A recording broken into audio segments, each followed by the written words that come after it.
Hey guys, I got an excellent question about the pure protein diet on YouTube from a guy who calls himself the SP Spaz. Now here it is. You mentioned in one of your other pure protein diet videos that you don't recommend taking in less than 20% of your calories from dietary fat, but if you are really trying to burn fat in a very short period of time, say 2 weeks, do you think it's better to go ahead and drop that fat percentage even lower, or just increase the protein or increase exercise? Thanks. All right, now first of all, let me say that I recommend you take in 30% of your calories from fat when you're on the pure protein diet. So that was, it was actually even higher than he thought, okay? And there's a reason for that. First of all, to answer his question, no, I do not recommend that you drop your fat intake even lower, okay, because that would be counterproductive, okay? Number one. Number two, increasing your protein would increase your total calories. So yes, you would get a higher percentage of your calories from protein, but you would still be taking in more total calories, okay? And increasing exercise does work, okay? I'll talk about all of these in a second. But first of all, I just want to go ahead and remind everyone that the way that I present this information is performance-based, okay? I do not want to look strong, I want to be strong. A side effect of being strong is, of course, looking strong. Yes, everybody's vain, yes, so am I. But I am not going to pump up my muscles with light weights and people say, damn, you look strong, but I'm not really strong. I want to be strong as hell. You need to build a certain amount of muscle to lift a certain amount of weight. And because of that, I'm going to look strong. The same thing goes with fat loss. You can sit on your ass and count your calories like a fat secretary who's doing Weight Watchers, and you will lose weight and you will be lean. But you're not going to be explosively powerful. You're not going to have that anaerobic endurance where you can go 0 to 100, take a short break, recover, 0 to 100, and recover quickly, 0 to 100, and just continue that on and on and on. You're not going to be healthy, you're not going to be strong, you're not going to be anything but cute if all you care about is is how you look, okay? But, like I said, if you are strong, you're going to look strong. If you have endurance, if you have like this ability to just continue doing repeat high intensity intervals of sprints, hill sprints, burpees, jump rope intervals, whatever you do, you're going to have a ripped physique as well, okay? So I start by using the process of getting strong, and one of the many benefits besides health, longevity, ability to defend yourself, self-esteem, strength, endurance, everything. One of the benefits is you will look fucking awesome too, okay? But it's just one of the many benefits. It's not the main purpose. So, when I came up with the pure protein diet, it was because I was already doing low carb, okay? I was already doing keto, and I wasn't necessarily losing fat as quickly as I wanted to at times.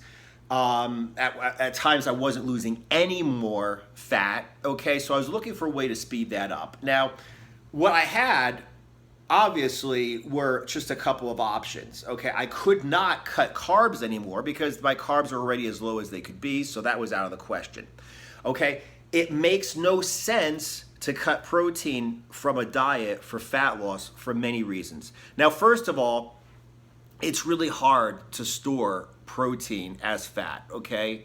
It's really hard to burn protein for energy. It's really inefficient for both of those. As a matter of fact, you burn calories. The thermogenic effect of food, you burn more calories just digesting protein than you do carbs or fat, okay? So you're not really going to get a lot out of a diet by lowering your protein, okay? On the other hand, protein is necessary to build muscle. Protein is necessary to maintain muscle, okay? If you go into a hypocaloric diet, a low-calorie diet, your body will tend to not only consume muscle protein, but it will also tend to consume, if you go low enough, your organs. You will eat your internal organs to use the protein there. So by taking in more protein in your diet, you save your muscles, you save your internal organs from being used for energy, okay? And there's also a satiating effect. You've got to eat something. And since it's so hard to burn protein for energy, since it's so hard to store protein as fat, it makes sense to eat that also for the satiation purposes, to keep you from getting too hungry. So basically all I had left that I could cut down on was my fat intake. Now, the fact of the matter is this: my body was already adapted to burning fat for energy because I was low carb, keto for so long. But when you eat a lot of fat and you have a lot of fat in your body, there's a choice. Okay, is your body going to burn the dietary fat for energy, or is it going to go onto your fat stores, break it down, and burn that for energy? First of all, it's a lot more efficient if you consume dietary fat and it's in your stomach to just use that for energy instead of having to go through the process of breaking down body fat, et cetera, et cetera, et cetera. Number one. Number two, your body is always scared that it's going to run out of food. So the reason it stores fat is if you take in too much food, it's like, hey, some of this I can save for later. Save for a rainy day. You know, don't have enough calories coming in. I've got this body fat. So it makes no sense to burn body fat when it has enough dietary fat, okay? So for those reasons, by decreasing the amount of fat in my diet, I decrease total calories, which is necessary for fat loss, weight loss, whatever. Also, I brought down the competition, okay, with body fat as an energy source. I eat less fat. That means my body, to maintain everything, has to burn more body fat because it doesn't have the luxury of all this dietary fat. So that was my idea. Now, there are a couple things. Going right back to my performance-based training, I don't want to look cute, okay? I want to perform like a fucking beast.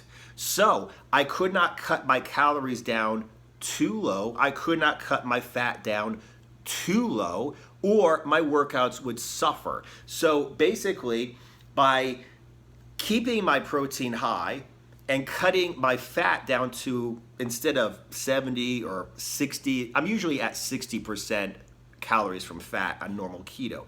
By cutting that 60 down to 30%, okay, by going from 40% protein calories to 70% protein calories, I cut down my calories a lot. I cut down my fat intake a lot. It made me burn body fat more than dietary fat. It made me burn body fat at a much faster rate, more fat in a shorter amount of time. Everything was great. But I still had a little bit of energy because I took in enough fat. I don't lose muscle. I usually get stronger on the pure protein diet, if you'll believe it. My hunger is not incredible. It doesn't ruin my mood. It doesn't ruin my ability to think. I've functioned very well on the pure protein diet. Now, what he's talking about here, where you cut down just for a short period of time, say 2 weeks, is something that I did not know about until after I had created the pure protein diet, made videos on it, and people were making comments like, oh, is the pure protein diet basically just PSMF? So I looked up PSMF and I found out there's a diet called protein sparing modified fasting, PSMF. And what that is a medically induced state of starvation for extreme fat loss, okay? There are people that are so obese, they would be healthier if they starved themselves to a lower weight than if they stayed as obese as they are. A doctor would tell them you would be healthier to starve yourself down to a lower body weight than to stay as heavy as you are because you are dying of obesity quickly, okay? So what doctors obviously thought was, well, the fastest way to lose weight is to just not eat anything. Now, first of all, it's really hard to not eat anything, especially for somebody who's overweight, which means eating's a hobby, okay? So having no food whatsoever is really, really difficult. Second, you're really going to be lacking energy. It's just going to suck, okay? But people are able to do that. okay? And if you're very overweight, you can take your body fat for energy more easily. So starvation diets do work. The problem is people were losing a lot of muscle mass. People were having problems, like I said, with their internal organs. They were consuming their internal organs. It was a bad thing. So what some doctor came up with was basically a variation of what I came up with. Well, let's give them some protein so they will catabolize less muscle. They won't go on their internal organs for energy, okay? And what they did is they put them on a liquid diet. They gave them, first of all, so far as I understand, in the original beginnings of this diet, the second phase was let's give them liquid protein, and it was not really a good source of protein. It was like some kind of rubbish protein that a bodybuilder would never in his entire life touch for a protein shake, okay? So it really did not work, okay? And as a matter of fact, I heard people die during these very first experiments. So doctors came back and they're like, well, that sure as hell didn't work. Why don't we try giving them real food? So then they would give them a very small amount of protein, okay, from real food, let's say lean fish, chicken, very lean protein sources, okay? After a while, they gave them EFAs, essential fatty acids, just enough for their essential fatty acids. No actual real calories to speak of, just basically enough essential fatty acids to keep them from dying. So that's basically what PSMF is. Protein-sparing modified fasting is not intended for people who are healthy or near healthy. However, it is a fast diet and it does work. So people want to use it for cosmetic, athletic, etc. purposes. Cutting down for a bodybuilding contest, cutting down for a weight cut as a competitive weight class martial artist, etc. So there are variations of that for non-medical use. Now, the best one, if you're really interested in this, it's a book by Lyle McDonald called Rapid Fat Loss. Okay, Lyle McDonald was a student of the guy who Dan Duquesne, the guy who came up with the Body Opus. Lyle McDonald also wrote the Ketogenic Diet. He wrote the Ultimate Diet 2.0. We're going to talk about his rapid fat loss diet book, which is basically PSMF for like normal people or athletes, okay? Now, there are a bunch of problems that I have with me personally or somebody who's interested in performance going on this diet. Let's talk about it. First of all, he has 3 different categories, okay? The category 1, which is people with like 10 to 15% body fat, someone who's pretty lean but wants to get really ripped, okay?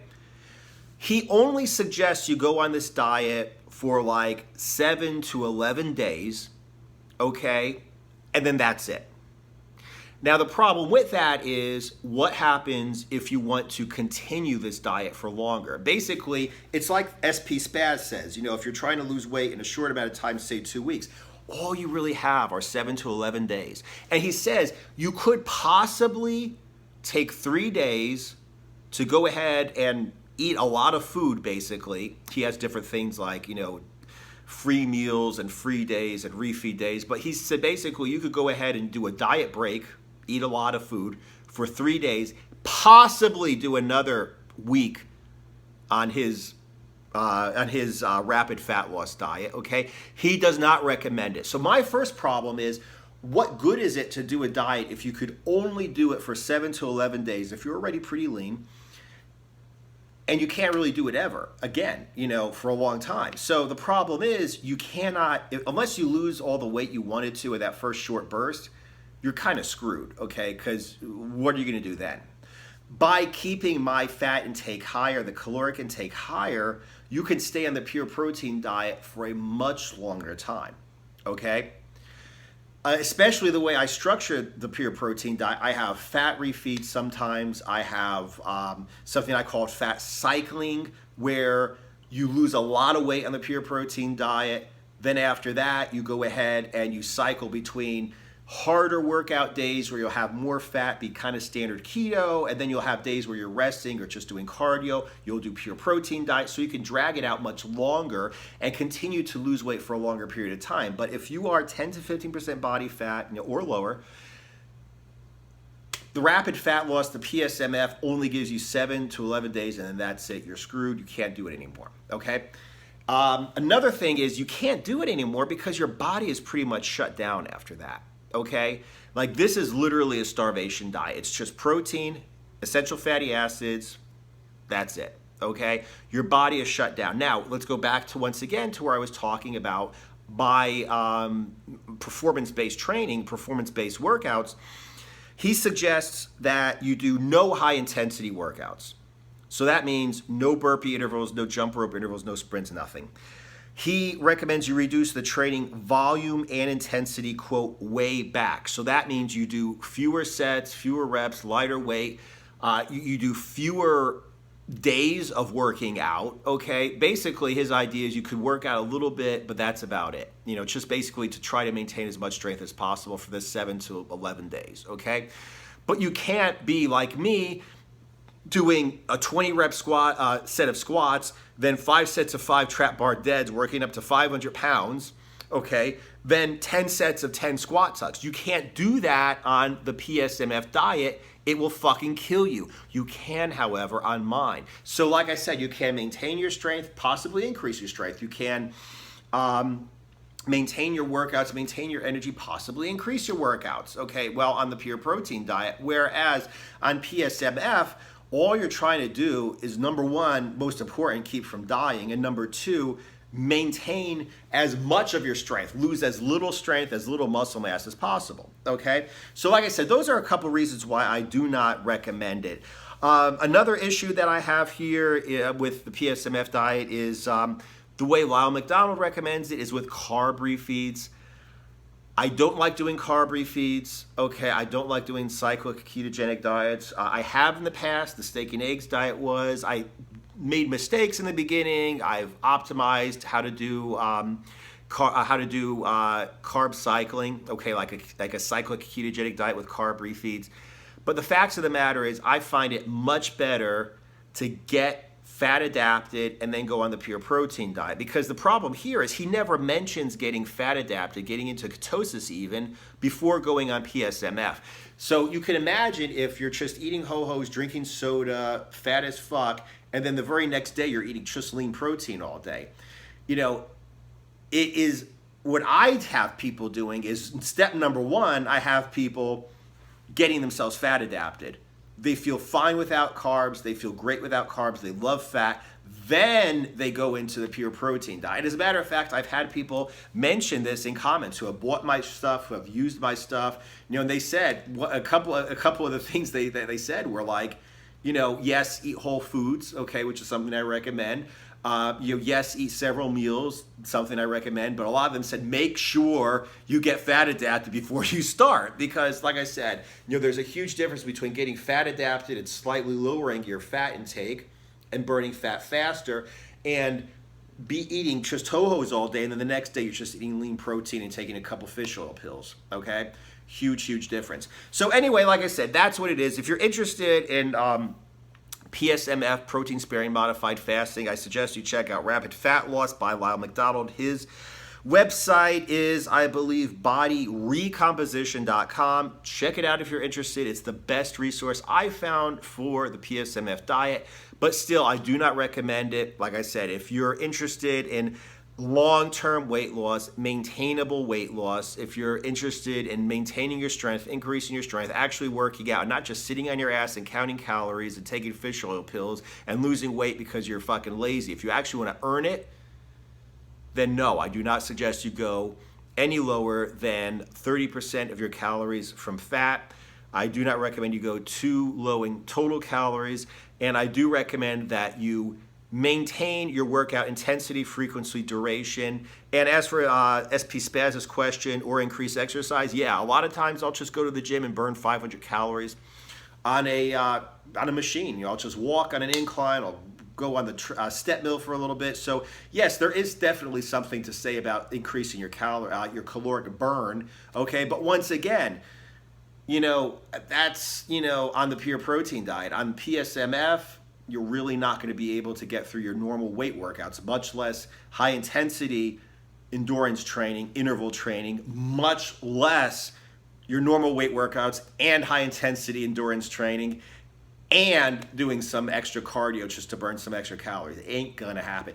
If you are interested in learning about the pure protein diet, okay, and how to transition out of the pure protein diet, lose a lot of fat, transition out slowly to maintain your leanness, to go to a normal diet without getting fat again, to do fat cycling, where you vary between higher fat, higher calorie days and pure protein diet days. If you're interested in also learning about how to get bigger and stronger, how to lean bulk on low carbs, that means you actually build muscle while staying leaner than most people are ever, okay? And how to go between a lean bulk on low carbs and an extreme cutting diet on the pure protein diet, check out Low Carb Cutting and Bulking. There's going to be a link in the description right below the video if you're watching this on YouTube. If you're watching this on Instagram, just go to my profile and click on the link, Low Carb Cutting and Bulking, and it will teach you absolutely everything that you need to know about cutting and bulking for long-term sustainable success on low carbs. Keep the questions coming, and I'll see you guys in the next video.